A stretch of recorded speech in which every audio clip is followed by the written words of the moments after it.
In this video, I'll show you how to fix Roku remote pairing issues.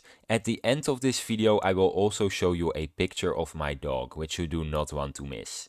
Step 1. Check your remote type. Simple infrared remotes do not need pairing.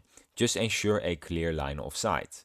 Voice and enhanced remotes with pairing button or microphone icon do require pairing. Step 2.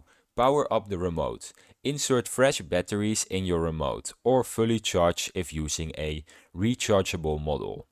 For best results, always use new high quality batteries. Step 3. Restart Roku and remote. Unplug your Roku device from power for 10 to 30 seconds. Then plug it back in and wait for the home screen. Remove batteries from the remote if applicable. Wait 5 seconds and then reinsert them or power the remote on. Step 4. Pair remote with the pairing button. Press and hold the pairing button inside the battery compartment for 5 seconds until the status light flashes. Keep the remote close to the Roku device and wait for the pairing screen confirmation. This may take 30 seconds. Step 5. Pair remote without button.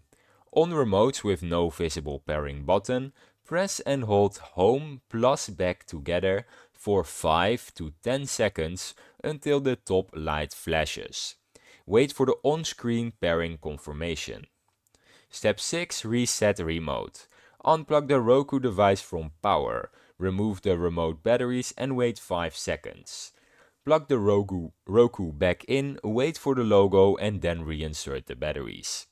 Press and hold the pairing button for 20 seconds for a full remote reset. Then attempt pairing again. Step 7. Interference and updates. Ensure the Roku device is within clear Wi-Fi or line of sight and away from HDMI ports. Try an HDMI extender.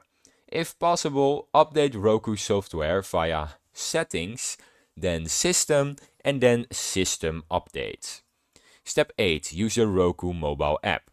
Download the Roku mobile app to control your Roku device as an alternative remote during troubleshooting. And that is how you pair your remote to Roku. And this is a picture of my dog because you made it to the end. Thanks for watching. If you have any questions, you can leave them in the comments. Subscribe.